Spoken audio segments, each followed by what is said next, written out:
O ministro Alexandre de Moraes enviou um recado direto a Jair Bolsonaro, provocando calafrios no STF e na política nacional. As consequências disso são profundas e urgentes. Com o julgamento na próxima terça-feira, a possibilidade de cumprir pena na Papuda ganha força. As implicações desse movimento... Aliados de Moraes afirmam que uma cela especial em Brasília já está nos planos, apesar das especulações sobre alternativas militares para o ex-presidente. Toda essa estratégia levanta sérios questionamentos sobre o respeito à presunção de inocência e à integridade do processo judicial contra Bolsonaro. Vamos mostrar tudo agora e no final você poderá decidir sobre a verdadeira justiça e as intenções por trás desse julgamento. Estamos de volta com o programa Os Pingos nos Is, os assuntos importantes do dia, sempre contando com as análises dos nossos comentaristas. Mais notícia, mais informação. Teve um destaque que foi publicado pelo portal Metrópolis. E essa informação indica que o ministro Alexandre de Moraes tem avaliado ordenar que Jair Bolsonaro cumpra a pena no complexo da Papuda, em Brasília, caso seja condenado por suposta tentativa de golpe. O julgamento do ex-presidente está marcado para começar na próxima terça-feira e pode seguir até o dia 12 de setembro, na primeira turma do Supremo. Aliados diretos de Alexandre de Moraes garantem que o magistrado já indicou que, inicialmente, vai ordenar que Jair Bolsonaro cumpra a pena em uma cela especial na Papuda, apesar de ser especulado que o líder da direita pudesse ser enviado para uma unidade do Exército, já que ele é militar da reserva, ou então em uma sala da Superintendência da Polícia Federal, se a condenação naturalmente for condenada. Vou até começar essa rodada com o Nelson Kobayashi. O que é preciso considerar em relação a essas informações que estão sendo divulgadas, essas possibilidades? Talvez o ministro tenha conversado com alguém de seu gabinete, e aí essa pessoa que trabalha no gabinete passou para uma outra pessoa que conversou com um jornalista. É possível confiar nessas informações que são divulgadas por portais de notícias? Enfim, a gente vai trazer isso em detalhes. Eu só vou receber o pessoal da rádio neste momento. Seja bem-vindo, você que prestigia a programação da Jovem Pan. Notícia que foi publicada inicialmente no portal Metrópolis, indicando que haveria um plano do ministro Alexandre de Moraes mandar Jair Bolsonaro para a Papuda, caso ele seja condenado. Vou começar essa com o Nelson Kobayashi. Koba, é normal esse tipo de informação vazar? Um ministro ele costuma antecipar esse tipo de informação? Poderia compartilhar isso com pessoas que trabalham no gabinete? Queria que você comentasse essa notícia. Um país sério, isso é tido como pré-julgamento, que anula o processo, Daniato. Preciso considerar o quê, você me perguntou? Preciso considerar que o processo está correndo, que não tem condenação, que tem alguém que foi lá e se dedicou a fazer a defesa dessas pessoas. E é preciso esperar o julgamento, que não começou. Aliás, é um julgamento que não vai ser monocrático, é um julgamento que tem outros votos também. É preciso entender como é que os outros também vão votar. Então, aquela coisa de que o presidente está sendo enterrado vivo, é exatamente isso.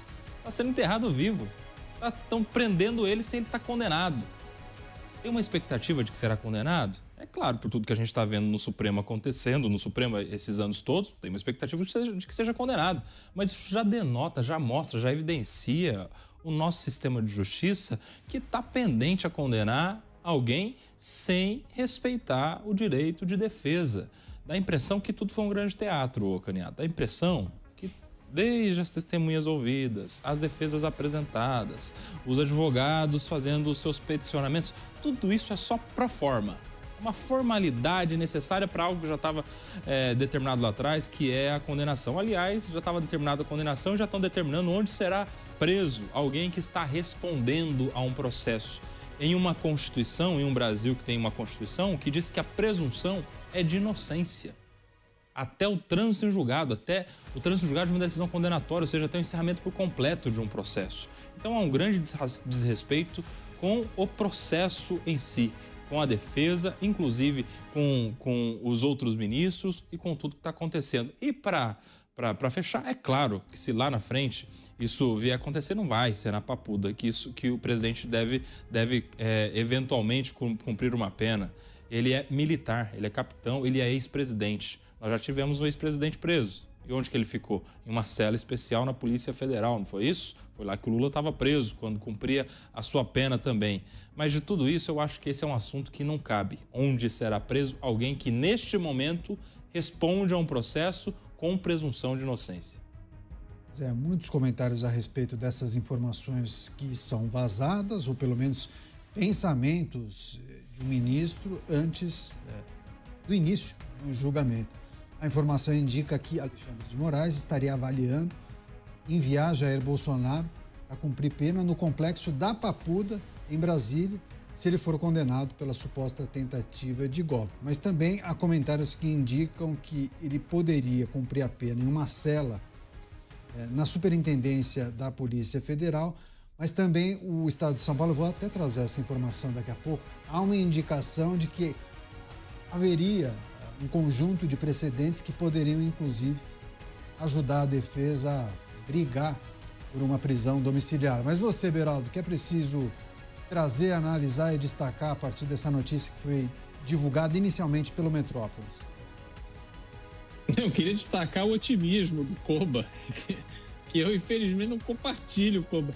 A gente imaginar no devido processo legal que isso que não deveria acontecer, mas tudo que não deveria acontecer está acontecendo, né? Mesmo esse julgamento, você usa a referência do atual presidente Lula, que quando foi preso, né, porque ele foi condenado em 3 instâncias por corrupção e aí acabou preso, ele seguiu todo um trâmite, né, da primeira instância até Brasília. Agora não, agora a gente está falando de uma decisão monocrática. Põe na cadeia um ex-presidente lá, assinatura de um só ministro. Então, tudo pode. Agora, eu quero acreditar que alguém tenha um mínimo de bom senso até para entender o que é bom e ruim para a estratégia deles. Porque se o ex-presidente condenado, que será, né? Afinal de contas, já anunciaram aí essa condenação faz tempo, mesmo diante do início do julgamento. E ele vai condenado à prisão, eles vão consolidar a figura do Marte. Né? A cena de Michele Bolsonaro indo lá no dia de visita, levando a comida para Jair Bolsonaro e tal, aquilo vai sensibilizar de tal forma que Michele Bolsonaro se tornará uma candidata fortíssima a presidente em 2026. Porque essa é o brasileiro adora votar com pena. O brasileiro fica sensibilizado. Nós temos essa tradição. Então, nós estamos aí diante de uma situação em que uma coisa é o ex-presidente ser condenado a ficar em prisão domiciliar. Ele está em casa com piscina, churrasqueira, está lá, triste e tal, mas, convenhamos, está dormindo na sua cama. Outra coisa é as pessoas passarem a participar dessa epopeia de cumprir pena na prisão. Então, com toda a licença aqui ao nosso público, mas seria de uma burrice impressionante. Você, Mota, o plano de Alexandre de Moraes seria enviar Jair Bolsonaro para a Papuda e também aliados ou pessoas que trabalham com o ministro revelaram o plano em caso de condenação. Enfim, são informações que são divulgadas por alguns veículos, não sabemos exatamente a procedência, mas como diz aquele ditado, né? Será que onde há fumaça há fogo? Queria escutá-lo. A impressão é, como o Koba disse, que a gente está assistindo a um teatro. Não é teatro, não. É uma daquelas novelas mexicanas que passam de vez em quando aí. Você olha a trama, com o primeiro capítulo você já sabe qual é o final. Eu queria propor a vocês um exercício aqui de imaginação. Imaginem que um chefe de facção é preso, aqui no Rio de Janeiro, por exemplo. Um desses com 80 passagens pela polícia, várias mortes. E aí uma matéria de jornal vaza a informação de que o juiz do caso revelou já que vai condenar esse chefe de facção à pena máxima, sem nenhuma piedade. O que vocês acham que aconteceria? Eu vou dar o meu palpite. Eu acho que esse processo seria anulado, o traficante seria solto no dia seguinte e o magistrado ia ser severamente punido, talvez até aposentado compulsoriamente. A gente tem que olhar as lições que estão escondidas nesses acontecimentos recentes no Brasil envolvendo decisões judiciais. Algumas dessas lições a gente só vai descobrir no futuro. É difícil vê-las agora. Agora, outras lições a gente já pode aprender neste momento. Uma dessas lições é a fragilidade do arcabouço institucional brasileiro. Como esse tão elogiado Estado democrático de direito quebra a menor pressão. É impressionante a rapidez com que normas, instituições e indivíduos que são encarregados das missões mais nobres se transformam em instrumento das piores intenções. Agora, tem mais uma lição aqui que, por tudo que a gente está vendo, ainda não foi aprendida por muita gente. A lição é que quando a máquina do Estado é usada para perseguir ou eliminar adversários políticos, instala-se no país um ciclo vicioso do qual é muito difícil escapar depois. Porque quando o medo vira política pública, em algum momento, esse medo muda de lado. Zé, agora tem uma questão que envolve a possibilidade da condenação de Jair Bolsonaro, mas onde ele cumpriria a pena? A gente trouxe inicialmente a informação que foi divulgada por um portal de notícias, mas eu disse, Koba, que Estado de São Paulo, o jornal e também a Folha de São Paulo trouxeram informações sobre a possibilidade de cumprimento em prisão domiciliar. E aí o Estado de São Paulo traz a informação de decisões que foram tomadas pelo Supremo neste ano e poderiam servir de precedentes para a defesa de Jair Bolsonaro conseguir essa autorização. E eles mencionam aqui dois políticos que conseguiram esse benefício junto ao tribunal. Ex-presidente Fernando Collor e ex-deputado federal Roberto Jefferson, os dois condenados. E aí a reportagem também menciona a autorização dada pelo Supremo em relação ao deputado federal Chiquinho Brazão, que ainda não foi condenado, mas conseguiu a autorização para que guardasse o julgamento em prisão domiciliar.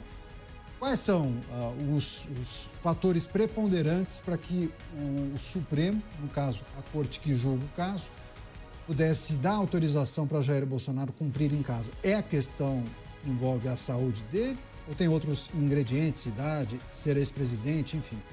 Para deixar claro, Caniato, a prisão domiciliar ela pode tanto acontecer preventivamente, como é o caso que está acontecendo, aí o ex-presidente já está em prisão domiciliar numa espécie de cautelar imposta pela Justiça, mas a prisão domiciliar também pode ser uma prisão de cumprimento de pena, substituindo a prisão em regime fechado, o que acontece com alguns desses exemplos que você trouxe. O Fernando Collor, ex-presidente, é uma prisão de cumprimento de pena, né? O caso dele transitou em julgado e aí ele está cumprindo pena em prisão domiciliar. E o que leva alguém a cumprir a pena não no sistema penitenciário ou numa cela especial, dependendo das prerrogativas de quem estiver sendo preso, ou na sua casa, em uma prisão domiciliar? São as questões humanitárias mesmo, de saúde, de, eventualmente, um acesso mais fácil a medicamentos, a um atendimento médico, a sistemas de fisioterapia que seja,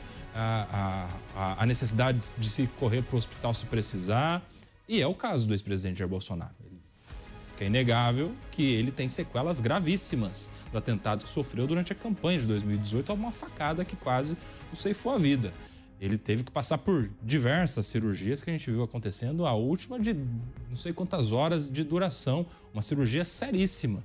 Então ele tem todas essas sequelas nos últimos eventos em que ele estava participando publicamente com problemas de soluço, visivelmente ali fruto dessa sequela. Então ele tem essa condição médica necessária que justifica a prisão domiciliar, como esses precedentes que esses jornais trouxeram, como muitos outros. E isso se associa também à questão da idade, se associa às necessidades que ele tem, às mais necessidades que ele tem do ponto de vista humanitário.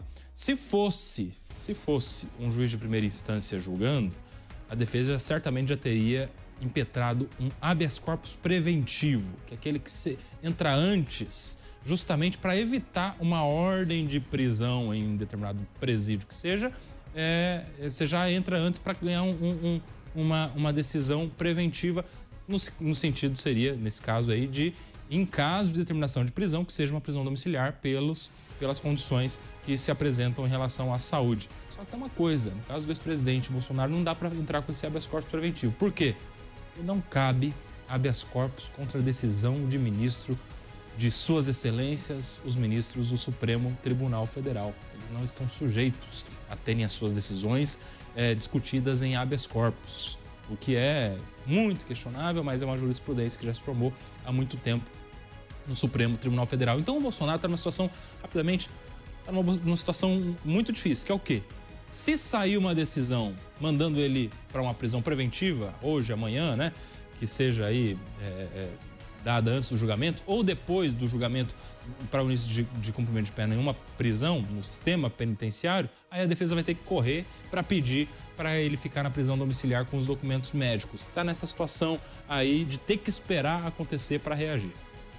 Gente, traremos agora uma notícia em relação à PEC da blindagem, mas eu quero reforçar algo que a gente costuma dizer todos os dias aqui. A enquete do dia está publicada, no portal da Jovem Pan. Então, se você puder, entre agora, manifeste a sua opinião, porque tem a ver com a PEC da blindagem. Então, jovempan.com.br. Se você puder, entre agora. Eu espero o seu voto, sua manifestação. Daqui a pouco a gente traz o resultado. É importante saber como você pensa em relação à PEC da blindagem. Há posicionamentos bem distintos em relação a esse dispositivo.